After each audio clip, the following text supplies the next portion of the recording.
On this week's episode, we talk about Greenland 2 Migration. And other pop culture news.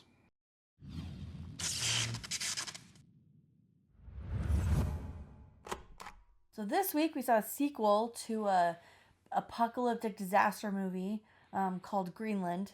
The sequel is aptly named Greenland 2. It's not only an apocalyptic disaster, it's Yeah. part of a genre where a comet, a meteor hits the Earth. And then you have deep space. What's it called? Deep space. Oh, yeah. What's it called? Deep Impact. Not Deep Space. Deep Impact, Armageddon. And I'm pretty sure you have more. But yeah, anyways. Oh, yeah. Well, in Greenland, Bruce Willis is not there, and so the asteroid does hit the Earth. Yeah. It's catastrophic, but fear not. Marina Baccarin and Gerard Butler and their son make it to the bunker in Greenland, and so they survive. You're talking about the first one, right? Yeah. Yeah, on a very, very quite well done, emotional. It's small in the sense, it's big in the sense that the Earth is going to be destroyed, but it's small in the sense that it focuses on those three characters, that family, and their emotions and the struggles. It's very well done. The first one. It is. It was. Yeah. It's intense, and it goes through a lot like any disaster movie. We have all the different ways that humans react. The people who rise to like heroism and greatness, and the people who sort of like devolve into thieves and looters and all of that. Anyway, they make it to this bunker, and then it cuts to like 9 months later. Yeah, they come out and there's like a bird and trying to make contact. They hit the bunker immediately. It's like when the last piece, because this thing it has giant pieces and small pieces, and the movie starts when the small pieces start hitting Earth. And scientists and specialists in the government says, it's gonna be fine. Just the small piece is gonna hit us. It was not fine. But then they have a giant piece comes like, you sure that figure's not coming here? It's like no. It's like COVID and mask. No, mask will protect you. Yeah, but anyway. yeah. So, and it turns out that the big piece of the comet, Clark, gonna hit the Earth.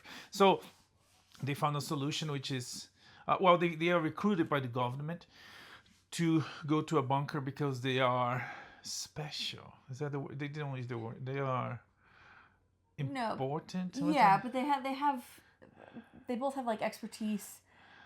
He does. He does, and I mean she does. On this one, she does. On the first one, there's nothing is said she's about just there because she's family. Okay. Yeah, they so don't say. He has the expertise that they need. Yeah. In the bunker. But she's very competent. But in the first movie, they don't say anything about her if she has any skill that will help to rebuild the Earth. Besides having babies. But anyways, so he's recruited because he's a structure engineer. So he builds buildings, and this is gonna be important for anyways. So and they get to the checkpoint where they're gonna take a plane to Greenland, to bunkers, and they realize that the kid has diabetes, and they don't want diseases on the new world. So you're gonna It's not about that. Is that they can't. They're gonna waste resources on a kid who's going to die. They don't have medicine for him. Well, they're not clear about. Yeah. They said nobody with chronic disease. The period. That's what they say. Okay. So they don't want diseases there, not to spread, but because it would be a burden on the new structure. It's very fragile. So anyways, so they don't make it. They kicked out, and then someone tried to steal the kid. Anyway, they find a place. They hear that in Canada they flying planes to Greenland. They stop by Grandpa, played by I can't remember his name. Scott Glenn. He said, no, I lived here. I will die here anyways. If it wasn't for this, I would still die here. Here's where my Rose is. I gonna die with her. I'm gonna take care of her horse. Anyways, and he stayed.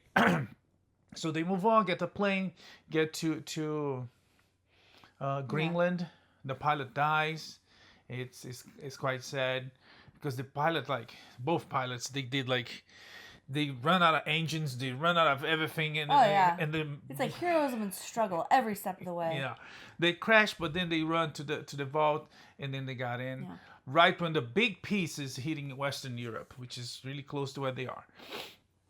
And and they close the doors, and it cuts to 9 months later. They see that the ashes, which it might be too fast, but they see that the ashes of the impact explosion are down. They can see the sun, and they see a bird, and we start hearing radio communications from different parts of the world, which sound like quite specific vaults from different nations around the world. Even though some nations there, I'm not sure if they even think. I mean, and here we're starting to get into like where the movie falls apart. Well, and we haven't even gotten to the second movie yet, but kind of like setting up that they do a great job with this very emotional, the emotional journeys and the struggle and the heroism of this family, but the world building, the science fiction rules, all that, it does not hold up. They made up rules. And they just broke them all. They did it to a lesser extent in the first one. Yeah, on the first one, on the first one was more about there was some flaws there because of resources, right? If you're making a movie about the end of the world, the situation around has to look like it's the end of the world. And like just to mention one, there's a scene in a freeway that the freeway is not completely flooded by cars or is not empty. You see like almost like normal traffic, which is like, wait a minute. on both sides, on both directions. So it's more about, in that case, it was like maybe logistically they choose just this will be enough. Sure. And it's acceptable because the rest of the movie is really coherent. It's really good. Again, it ends with the vaults of the world communicating. So it seems like mankind is relying not only on that vault. There's people out there. Yeah. Which I honestly thought was a premise of the sequel, which was not quite it. Right, which you would anticipate. And so the first one, it's this whole Noah's Ark thing. Okay, that was years ago. Now this one picks up 5 years later. The vault where we pick up right there in Greenland. We kind of see like everyone's created this new normal because of the chaos and everything there at the end. This vault has had to sustain people, or bunker I guess, has had to sustain more people for much longer than it was ever intended. And things are starting to fall apart. They're starting to struggle. Now there's all this radiation outside. So it's very dangerous to go outside even though you can. They're really struggling for resources, for water. The infrastructure of the bunker is starting to fall apart. Which again, but somehow Nathan, which again, the radiation, who has diabetes, still has insulin. The part you mentioned, radiation, it was actually at the end, among the very little dialogue that they mentioned, there's like no signs of radiation. So it was established at the end of the previous movie that radiation was not a problem. That they would get out, they would rebuild. They erased that. They erased the other vaults on this new one. This is like they talk to people in different places, but they are not really bunkers. To the point that gets ridiculous to this lady. Yeah, well, they don't erase it because they do find one. They find one. Yeah, when they get to Liverpool, they're like, small spoiler there. When they get to Liverpool, they're like, hey, there's a bunker here. Let's go find it. Okay. It's inexplicably in the middle of the city. Yeah. Yeah. So I'm gonna say and this is where this one we again have this like beautiful allegorical story. We have this like these great stories about like fathers like protecting and providing for their families, like the most beautiful like masculinity and all this great stuff happening. But around that, all of the rules and structure of the story, it's all based on plot. There's radiation when they want radiation for the plot, but then when that gets in the way of the story they want to tell, it's suddenly not a problem anymore. Yeah, it's radioactive storms. Yeah. It's something like very, very uber sci-fi, but with like getting close to realism, but like phew, flying so much away from what they pre-established on the first one. Yeah, somehow, even though like the Clark, this comet, they call it Clark, basically destroyed the planet. I mean, that's not that's within the realm of believability. For 5 years. Yeah, like chunks of it are still orbiting the Earth. There's still fragments orbiting the Earth. No, what I was talking about, even though like Clark is basically like destroyed the Earth, and they talk about like there's no arable land, like you can't grow stuff. It's devastating. Somehow, like there's still people like living in cities and still like getting food somehow 5 years later, even though like no new food has come. Like, how are they providing for themselves? At least in The Walking Dead, you see people like yeah, human infrastructure falls apart, but like they can start to grow things. Earth is still alive. But yeah, Earth is still alive. And in this one, like, well, there's nothing, but also some of people, it doesn't make sense. Yeah. We have armies waging full scale wars with like artillery, and where are they getting that resources? Stuff? Again, 5 years in, how do we have the resources for this?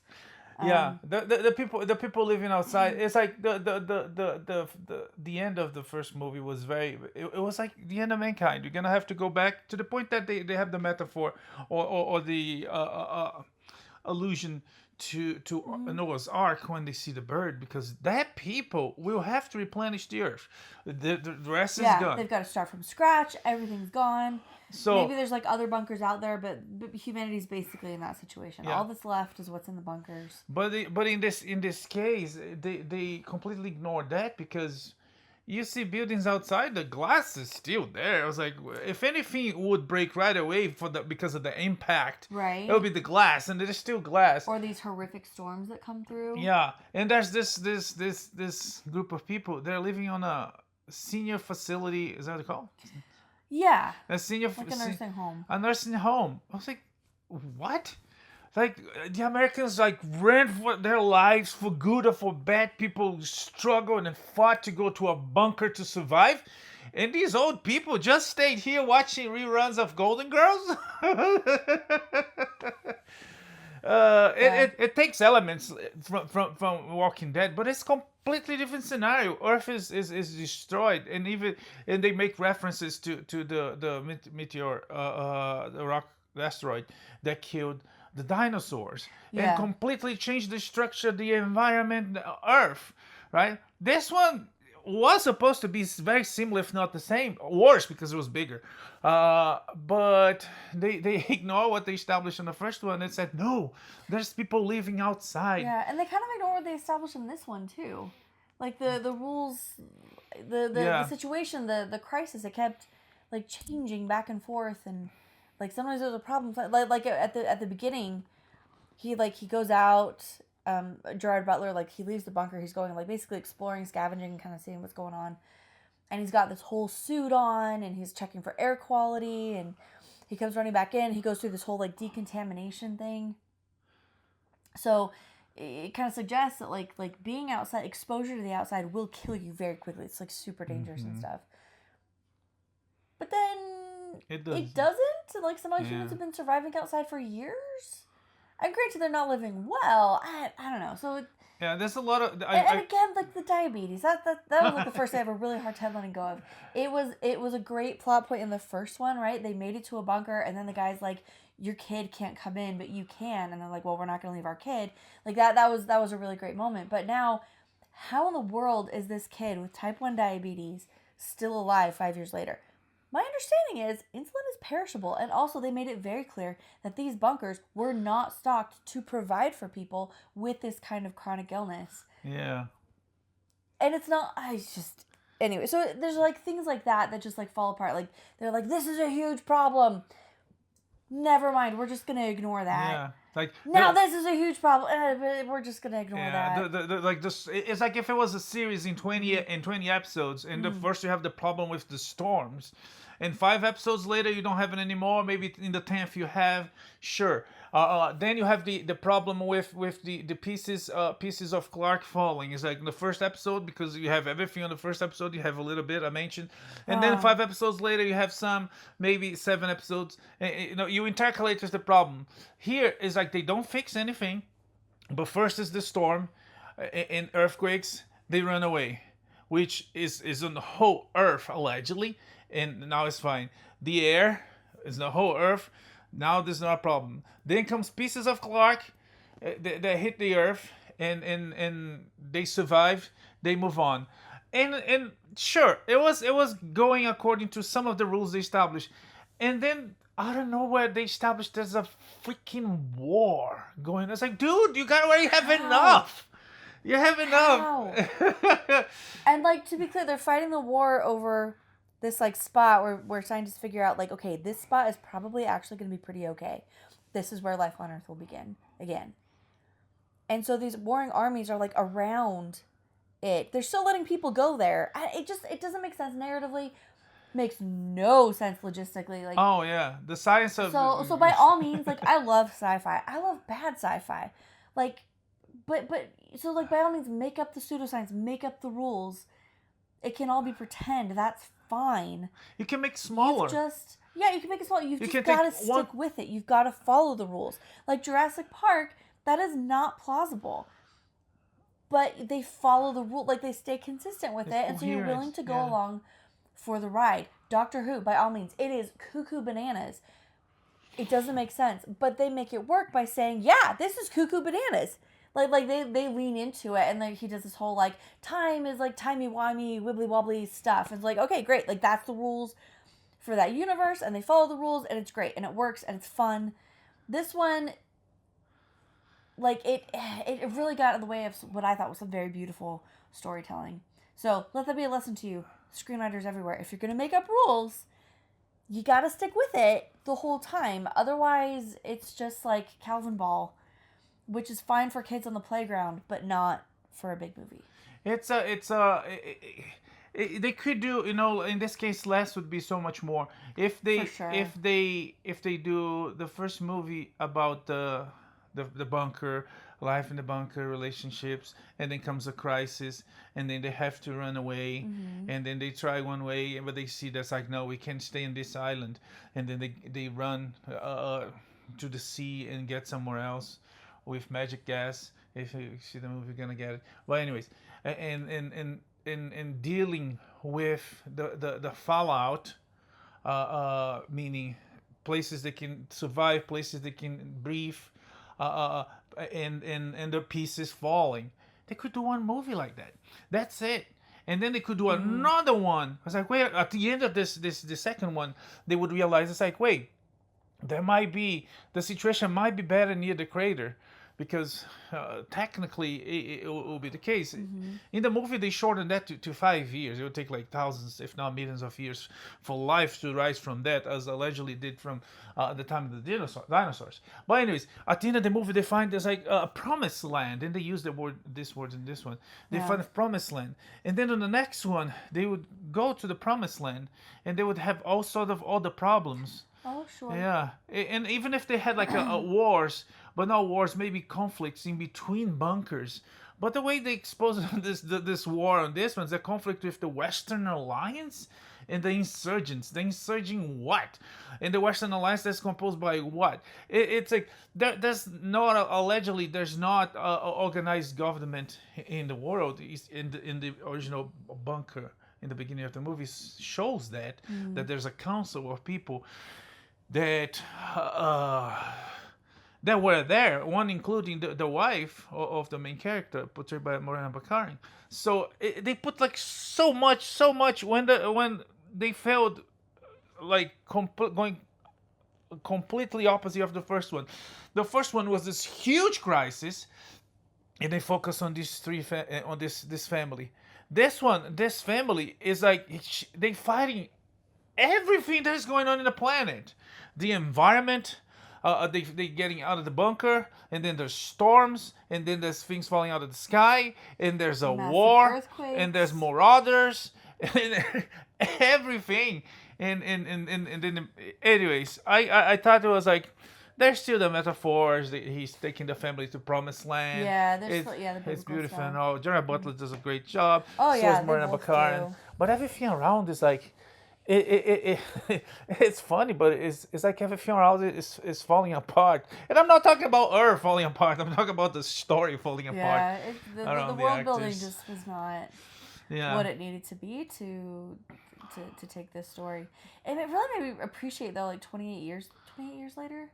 Yeah. Like how well they did that. That was like, huh? The first one is 28 days. I know. I'm talking about the most recent one. The most recent one. Okay. Yeah.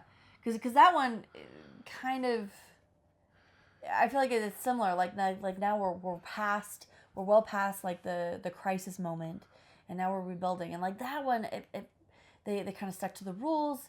It was plausible. It was like reasonable with like what kind of resources and skills. I don't know. It is possible to write this kind of a story. Yeah. They have a new one. They do. It's called Bone Temple. Boner Temple. Nope.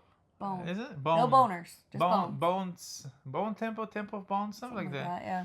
Yeah, which is a spin-off of the recent 28 Years Later. Yes.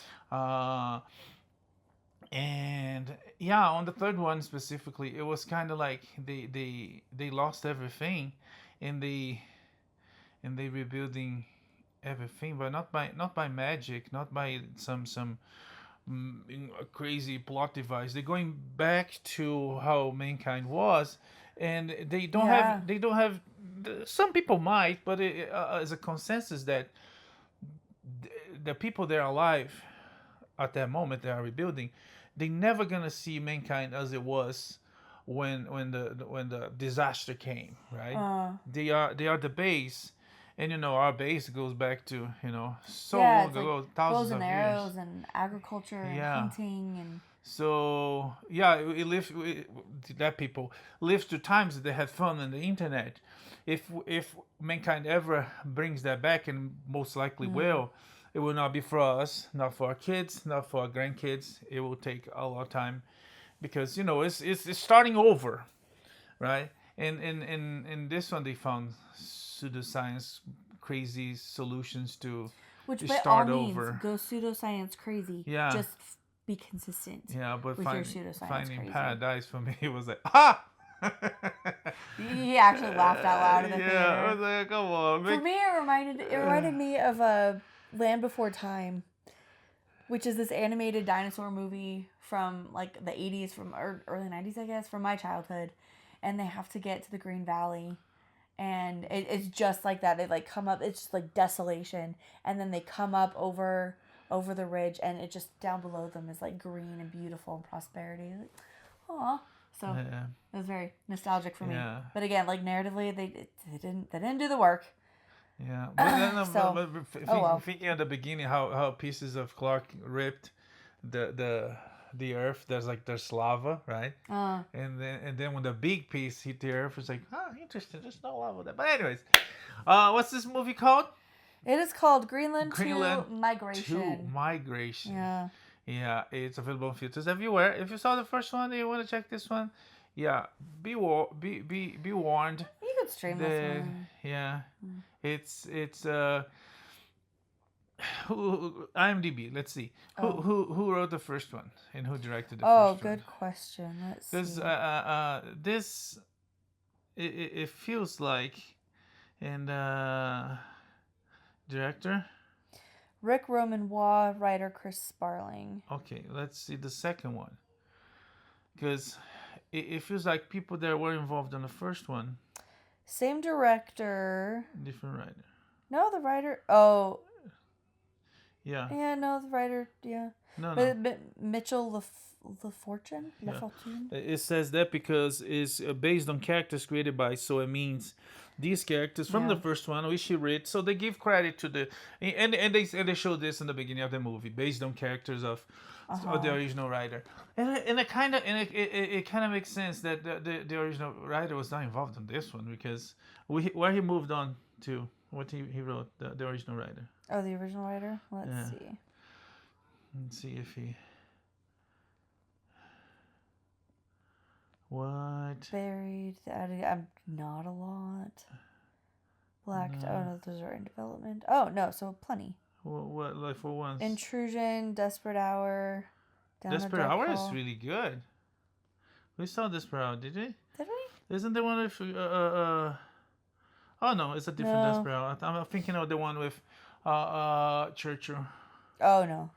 Okay. Yeah. Anyways, so it's clearly that the studios, and maybe even the director, wanted to make a new one, but the writing direction, I was like, goes all over the place. But anyways, Greenland 2 Migration, available on theaters everywhere if you want to check. We also saw a couple other movies that they were deceiving. They were not. I mean, one of them. It was not bad, but it's being sold everywhere in posters and marketing. When you go to streaming, if you go to this genres, it says comedy. And one might see the poster. It has Rain. What's his name? Rainn Wilson, Lil Rel, Lil and Rel. Rob Riggle. Rob Riggle, and there's a girl. That sounds like the cast of a very funny comedy. Yeah. Yes, and Amy Carrero, who's not like that. It doesn't say comedy, but like Yeah, and like the other three. and even the poster.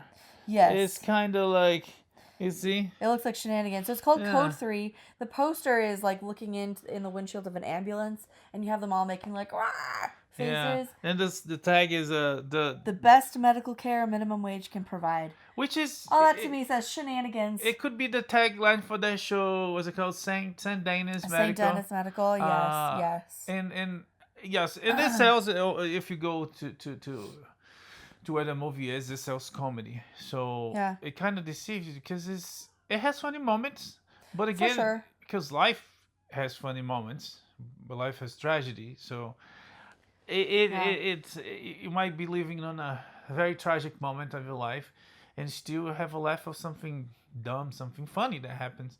So in that sense, it has some funny moments, but overall, it's not comedy at all. No. Not at all. The title of the movie is Code 3. Code 3 is the code for sirens on when the ambulance is out and they turn the sirens on. It's Code 3 and they go save their life. They go help people that need help. This movie is about 24 hours in the life of three, mostly one, the narrator, paramedic portrayed by Gwen Wilson. His driver, his companion is little what's his name? Lil Rel, and Amy Carrero is a student, like a ride along. Yeah, a student ride along. So, and we have a little glimpse of the life of Rainn Wilson. He's unhappy. He's been doing this for so long. He wants to move on, and he's cynical about a lot of things. As when you do something for so long. And comes someone to say, "Hey, did you try this?" And anyways. But not just that. Like, this is showing us like how brutal this job is. So first of all, they're not getting paid a whole lot of money. But as he says at the very beginning, like he's there at the worst moments of your life. So he's seeing like death and addiction and blood and guts and vomit and like psychosis and just like all the horrors that humanity has to offer. He's dealing with that every single day for very little pay and not a lot of sleep, because for whatever reason that there can't be a decent explanation for this. They do this in 24-hour shifts. Yeah. Which seems inhumane. It could go to more. the point of like sadism. Like, this is ridiculous. But anyway. So this job is like brutal and thankless, and like Rob Riggle is the surgeon at the emergency room that they bring people to, and he's just like a total jerk. And treats them like dirt the whole time, and in the meantime, like they're getting vomited on and disrespected and laying their lives on the anyway. So it takes you through just like the worst of what these guys have to deal with. Yeah, and again, not a comedy. It's intense. It's tragic at some moments. It's deep. It has some tropes and some problems. But overall, it's a very good movie. Yeah, I thought it was very well made. It was very thoughtful, and beautiful. It just funny enough to like carry you through some of the darkness, and like just enough hope to get you through some of the tragedy. I thought it was very well made. Rainn Wilson, I think, was a perfect casting choice for this, and also a really good vehicle for Lil Rel. Like, it was some depth. He wasn't just like goofy. Yeah. He was also very thoughtful. I don't know. I cried. I laughed. Felt a little bit traumatized. Yeah. At the end, but also like educated, informed. It was great. Yeah, no. But not for the faint of heart. Yes, yeah. No, don't expect like they're gonna have fun and speed through the highways with someone surfing the ambulance. No, it's more realistic. It was good. Again, it has some. I think the narration part was like, it's really hard to make a narration works, and I think this one was like, it would work without it. It's not like it had to. I didn't mind it. I thought it was effective. And breaking the fourth wall, like it's 1982. But anyways, but it is a decent movie. It's very entertaining. It's very it has a heart. It shows pieces of life. It ends on the end for me was very interesting because it ends on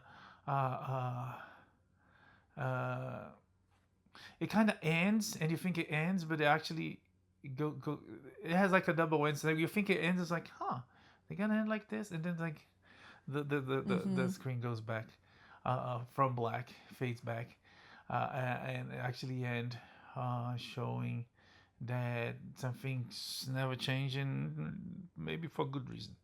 But anyways, Code 3 is available on Hulu. You should check. It's good entertainment. Is good. How long it is? Oh, let's see. It wasn't terribly long. Is it right on the top? It's always on the top. I know, and I never. Oh, there it is. An hour 44 minutes. Okay, so you see, they deal with 24 hours worth of story in 9:44. So it's really well done. It doesn't feel like they're pushing anything. That's This is one or two little things there, but nothing that will compromise the movie. But anyways, Code 3 available on Hulu. You should check.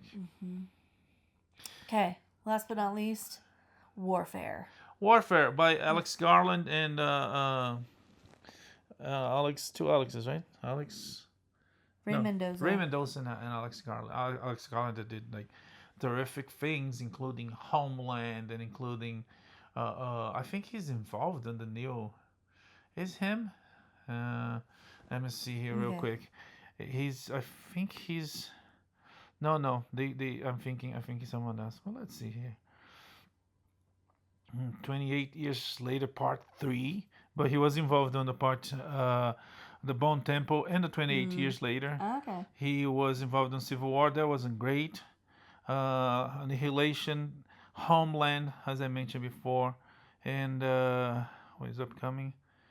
Elden Ring movie. Yeah, some interesting. Cool. I was thinking of something else, but Annihilation, Ex Machina. Okay. As I said, Homeland. He does really cool stuff, and then this one is one of the good ones. I thought this was well done. It's in real time. The action takes place 88 minutes, right? Something like that. Yeah, it's pretty tight. It doesn't feel it.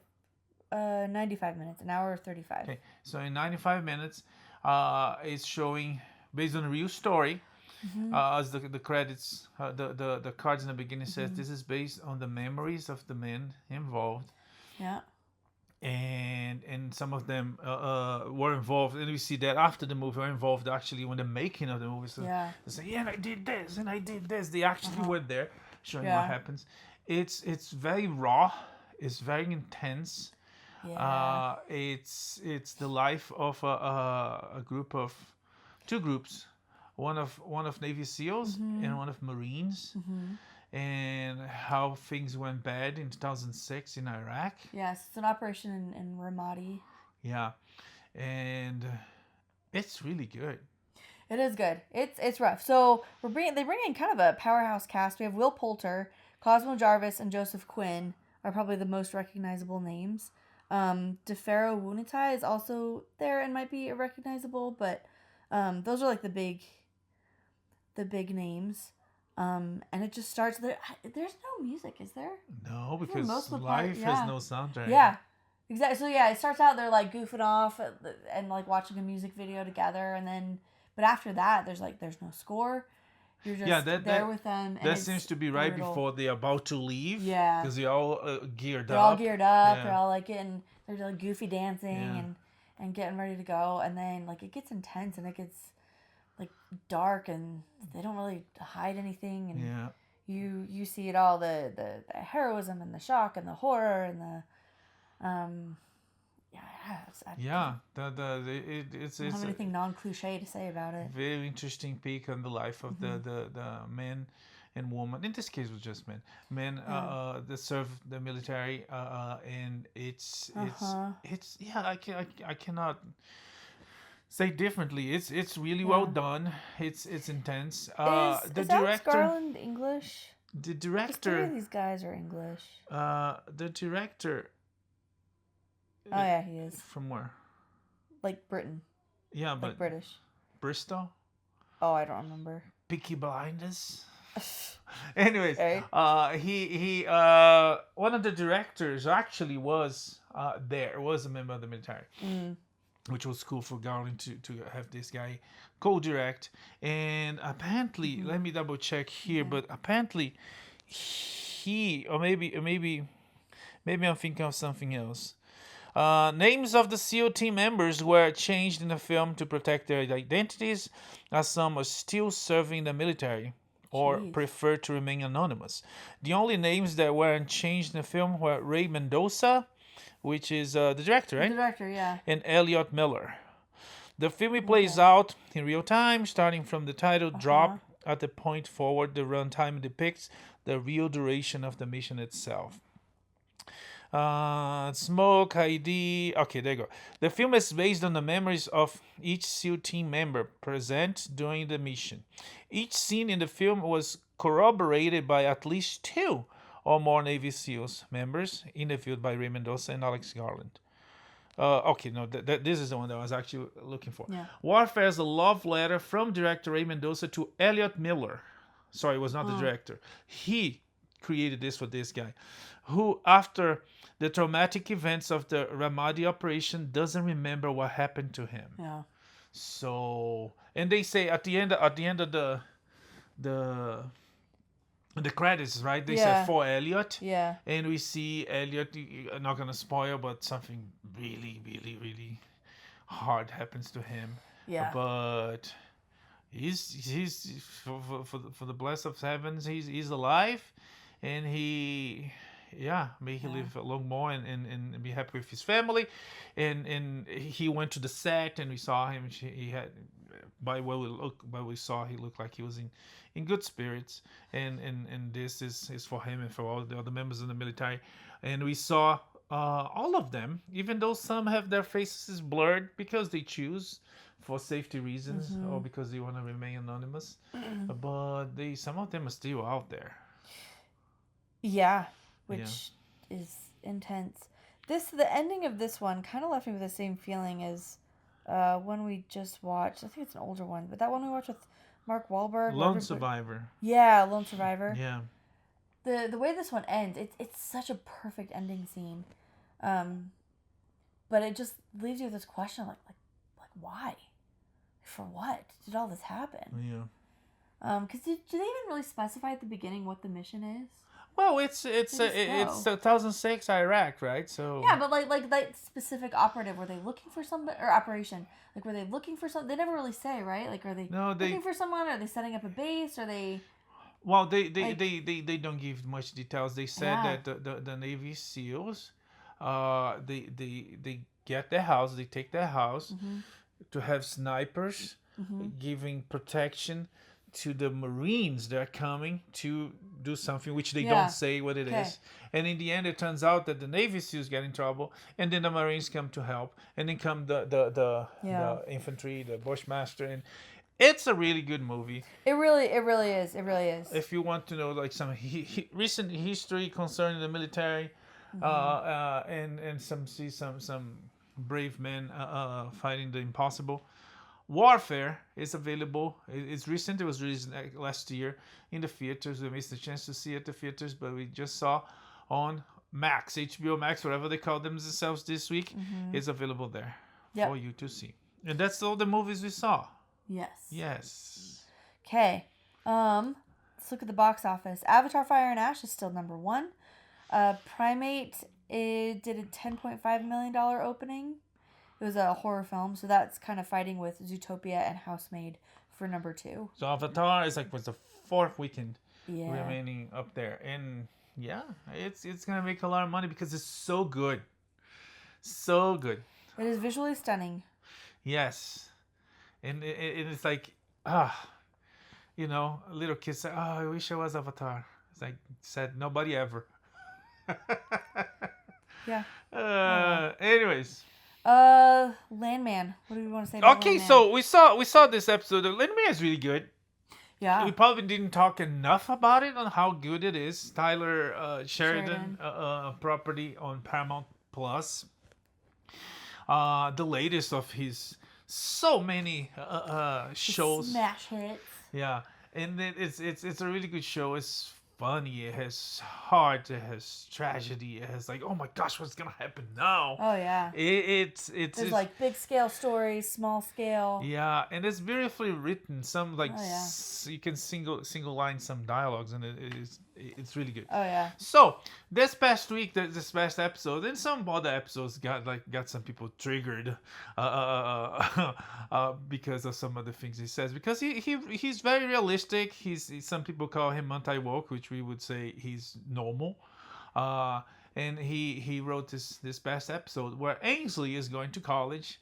Oh, and there's a couple scenes that's like causing like people's like, oh my gosh, how can it? It's triggering a lot of people. And the scene specifically is Ainsley moved into this dorm. There's a couple scenes actually. There's so much that it could be analyzed there. But she moves into this dorm with this girl, this person that is starting imposing her beliefs on her. Meaning pronouns and no music and honestly, the pronouns are the least of it. This person like identifies as non-binary, but yeah, like as a roommate, safe space. This is my safe space, not our safe space. So you this have to is deal my with safe space. no music and no animal products, and also I have a pet ferret. Yeah. So she imposes a lot of this. It's not a conversation. It's saying this is how it's gonna be. So Ainsley goes to the counselor, who is like very useless. And she explains the things, and one of the things that's triggering people out there, that the discussion about the pronouns between Ainsley and the counselor, and she says something about they is for plural, right? And then the counselor's like, who says that? And Ainsley says the English language. Just a slap on the face.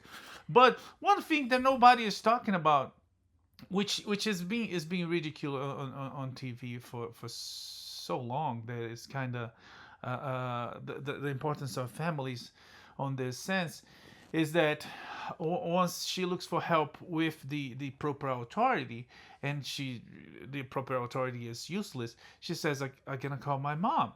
The authority makes fun of it, and some people are not talking about it. But for me, it was very interesting, very poignant of this whole thing going on, that Ainsley, doesn't matter how messed up her family is, she has the values from her family. And when she's attacked by lack of values or different values, she goes back to home, meaning she goes back to her base to talk to her mom for help. Which even in this show, even in the scene, there was really good. It's kind of ridiculous. It's like, you are an adult, and I was like, and personally, yeah, I don't see a problem in going back to our elders that raised us, tried their best to give us enough to survive out there, and they still around.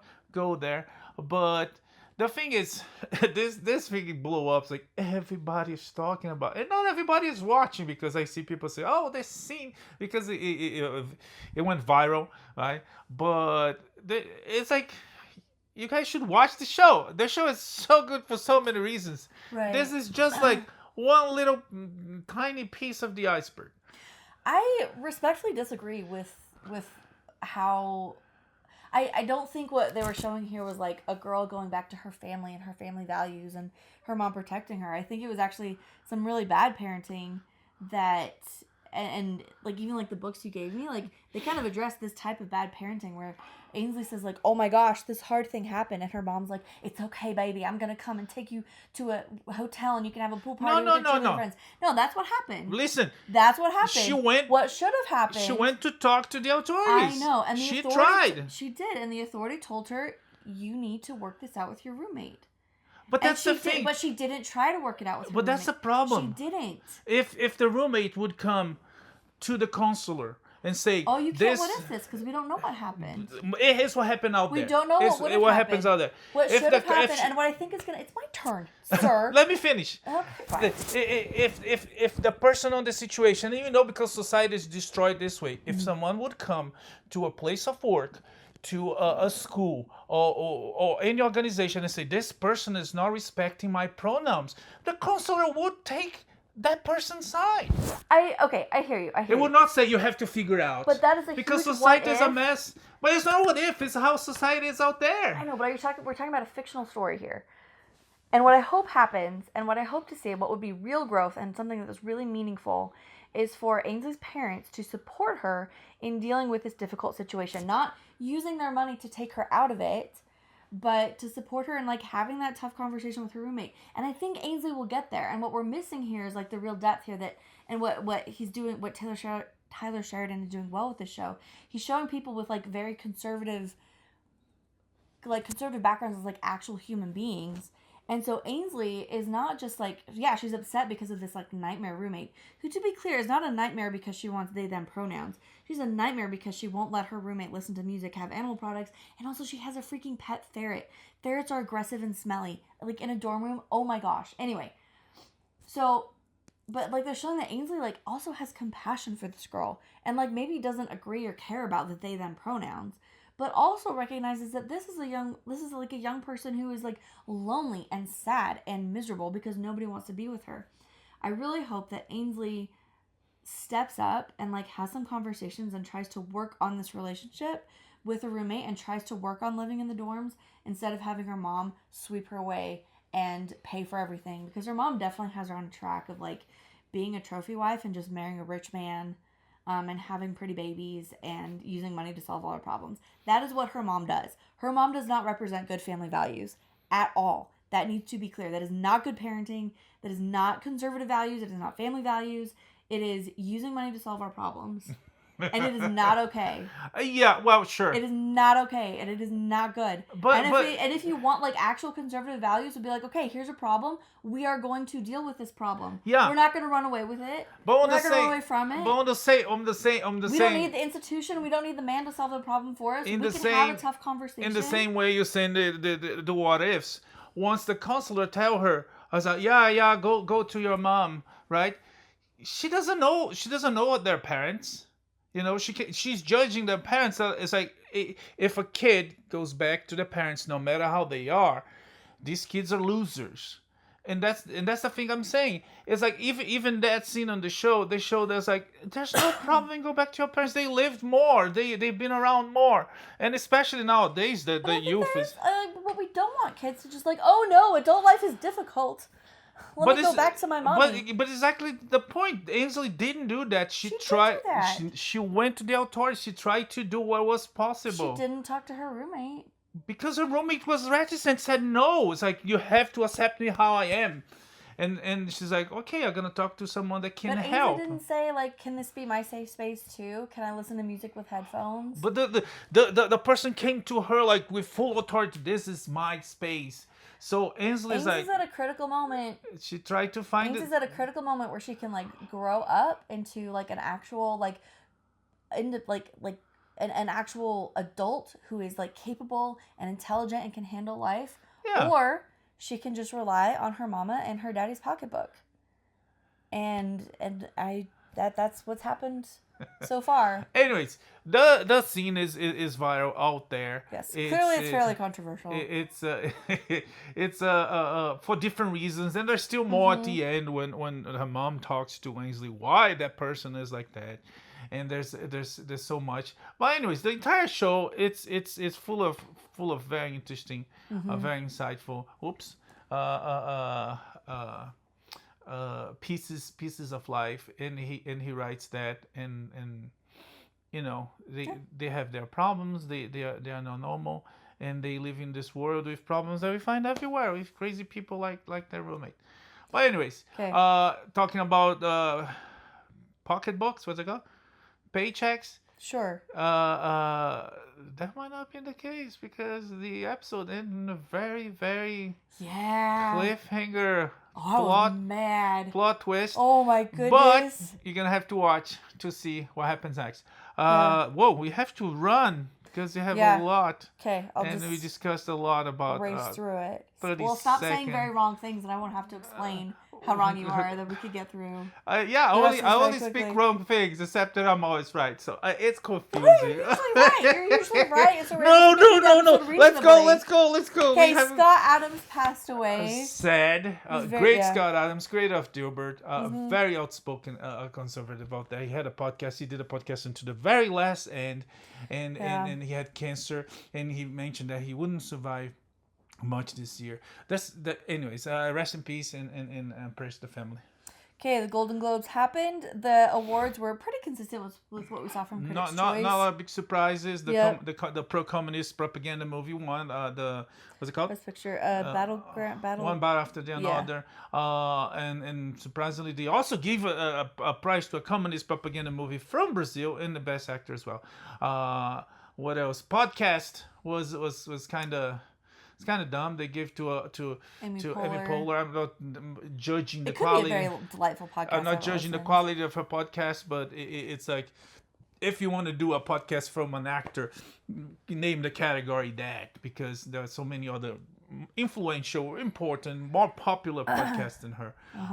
Like Up First. Even the hours, like even her husband was competing with her. So it's clearly actors podcasts, and maybe in the future will be comedy actors podcast, drama actor podcast, because the Golden Globe is like this. It's dividing so many categories. Everybody is a winner at the Golden Globes. Yeah. But the show had the Golden Globes was not the winner. Their ratings were down 7% from last year. Yeah. And there were a lot of complaints that the broadcast kept cutting to betting and gambling and encouraging people to place bets on it.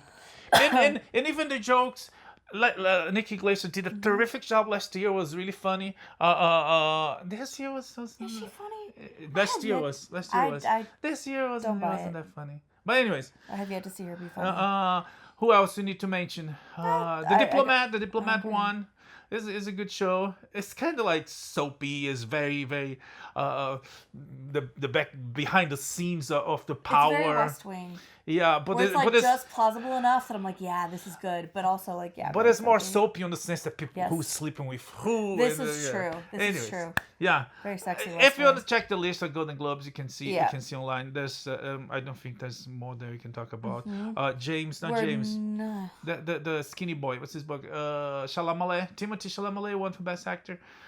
Which might indicate it's always a preview what's going to happen in the Oscars. Yeah. So he might win this time. Speaking of which, 317 films qualified for the Oscars, but only 201 are eligible for Best Picture because of all the DEI rules they have about involving people of color and indigenous peoples in different stages of the production process. Yeah. Basically race quotas. It's not great. We'll clearly stop some good movies to even compete. But anyways. Los Angeles filming saw a little end of the year rebound, but overall was down in 2025. Not a surprise. Delightful good news. Kathleen Kennedy, after ages of rumors, is officially exiting Lucasfilm, and Dave Filoni and Lynwen Brennan are taking over. Yeah, it's a couple of things about the news that I thought it was kind of weird that they have two what's it called? Chairs? Co-directors? Heads. Yeah. It reminds me of the episode of The Office. It's like, wait, you have two co-managers? Yeah. Two people really to do the same job. Anyways, but before she left, she clarified some things. That James Mangold movie is on hold, but it's not canceled. She also mentioned that she offered a movie to Vince Gilligan, to a Star Wars movie to Vince Gilligan. Wow. Which it turns out to never seen the light. There's a plot line or a script for The Hunt for Ben Solo, Kylo Ren's that's right. character. We talked about that. But it feels like that one never gonna see the light of day. That's fine. We can be done with them. In the meantime, more good Star Wars news, or at least fun Star Wars news. Tom Cruise showed up at the set of Starfighter. There's a great picture of him like knee deep with a camera, all like Tom Cruisey and actiony, filming a lightsaber battle. Sean Levy, the director, says like he destroyed his really good, really expensive shoes and jump into the water, and that was just following the previous week. Steven Spielberg was on the set, so everybody is getting there. It seems like if the movie turns out to be good, if it doesn't turn out to be good, at least some people had fun there. Yeah, well, this is all very promising. I'm maybe getting my hopes up. Paramount and Netflix and Warner Brothers are still just in the thick of it. We don't have time for a ton of details. Yeah, but now there's lawsuits and the government is just, oh my gosh. Yeah, and there's members of the board saying so Netflix should do more, and Netflix is figuring out they might give an all cash offer and then do more. And on the other hand, Ted Sarandos now is saying that Netflix buying Warner will keep the 45-day window release window. And which is like 2 weeks ago he said 15, so it's like it's still in the air. We don't know what's gonna happen. There's a lot more to come until this gets decided and ended. Yep. Let's see. In the meantime, A24 says their movies will keep streaming on HBO Max. Yeah, they just renewed the deal, and yeah. Let's see. Timothy Busfield. Oh my gosh, so much crime in Hollywood this week. Timothy Busfield did turn himself over to the police. Over child sex abuse. Yeah, two boys, pedophilia and child abuse. Warner is being accused of not giving enough information, not helping, and it's a whole mess there. We come up with more when we update. Yeah, Kiefer Sutherland was arrested for an alleged altercation with a rideshare driver. Yeah. No one was injured, but maybe there were threats of things, so I don't know. You had to go Jack Bauer on somebody. PBS News is ending their weekend news broadcast thing this Sunday. The Corporation for Public Broadcasting is no more. Yeah. And so now we're starting to see the effects of that. Demolition Man is getting a sequel. With Wesley Snipes and Sylvester Stallone plan to come back. Voltron, Henry Cavill's Voltron movie is scheduled for a 2026 release. Yeah. That's coming this year. And if people were expecting Cavill to be Kratos, that was debunked because Ryan Hurst was announced as the cast of the God of War. Ryan Hurst that won a BAFTA for his role on God of War Ragnarok as the voice of Thor. And his stuff is big and he speaks like a crazy, rageful god. So, boy. Yeah, it looks good. It looks good. Emma Myers is officially Gwen Stacy in Spider-Man Brand New Day. Yeah, not everybody, but a lot of people have been rooting for that. She has the looks. She's a bit young, so I don't know how that's gonna be because she's very young. Yeah, there's also a lot of rumors going around about. And this Peter would be college age now. Oh. Right, but anyways. Okay. There's a lot of people eyeing. I can't remember the actor's name, but Caleb. Sink. No. What? Caleb from Stranger Things, the basketball player. Oh, he wants that. There's all these shots of him doing like acrobatics and things. I think he'd be a very good Miles Morales. But he's lobbying for that for a decade now since season 1. But he's got the looks, he's got the skills. Yeah, he got too old. I mean, 5 years ago he'd be perfect.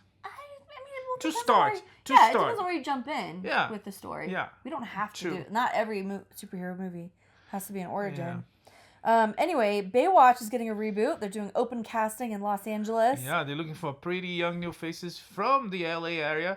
They want new people. They're not getting big stars. Oh, that's nice. At least for now. Okay. Well, Cate Blanchett is going to return as Valka for the live-action How to Train Your Dragon 2. She did voice the mother of... I can't remember his name. I can't remember either. I need to watch all these with our kids. Yeah. So she voiced the mother on the animation. Now she'll be back in the live action, which is pretty cool. It's like that was one of the problems with the original live action. Is like the Gerard Butler brought Gerard Butler back. And that was it. It's like I was like, I don't know if you're gonna do a live action. Let's talk about most of the cast are kids. Yeah, I mean, so you can't have the original at least you have the kids that look like the. But anyways. Yeah, they did okay. Then they had the original director. Yeah. So that anyway. Speaking of live action reboots, Tangled has cast Catherine Hahn as Mother Gothel, so continuing her Disney witch thing. Disney says they're going to keep investing in China. Yay. I don't know what that means. Like Bob Iger, parks Bob or Iger. content for China? Or... Yeah. Okay. Not parks. I don't think they have a park there, do they? Shanghai. Anyways. They should. Anyway, Euphoria is coming back in April. Yeah, and Black Mirror got reviewed. Brand new trailer out. Yep. The K-pop Demon Hunters writers are tapped for Attack of the 50-Foot Woman from Tim Burton. Yeah. K-pop that won Golden Globe for Best Animation Original song. and Original Song. Oh, yeah, they got Best Animation. Yeah. Oh, good for them. Okay, Godzilla Minus Zero is coming in November to American theaters. Yeah. So excited. That's going to be a good month. Because that's when we also get Hunger Games, right? Yes. Yeah. Okay. And then in December, Avengers Doomsday. Oh my gosh. And Dune 3. Oh boy. Also known as Doomsday. That's right. Yeah. That's right. Oh, They premiere on the same day. Yeah, That's Barbie. why. Was it Barbenheimer? Yeah, Barbenheimer. They premiere the same day too. Yeah. Okay. Fallout is now doing an unscripted competition show called Fallout Shelter on Amazon. Yeah, we'll see. Yeah, that'll be fun. Okay, and then just a couple little tidbits. Action Comics #1 that was once stolen from Nicolas Cage is sold for $15 million. Yes. A bar went viral of hosting a singles event where all the girls were AI. Yeah. Making this a true singles event. You They went in were- as a single, you went out as a single. Because Yeah. AI is not real people! They lured man using AI woman and haha, gotcha fish. Wow, I'm so glad to not be dating anymore.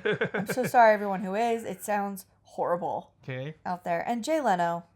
Jalen, this was terrible. A reporter asked Jalen if you'd get a girlfriend, and I guess ignorant, stupid, or a bit of both.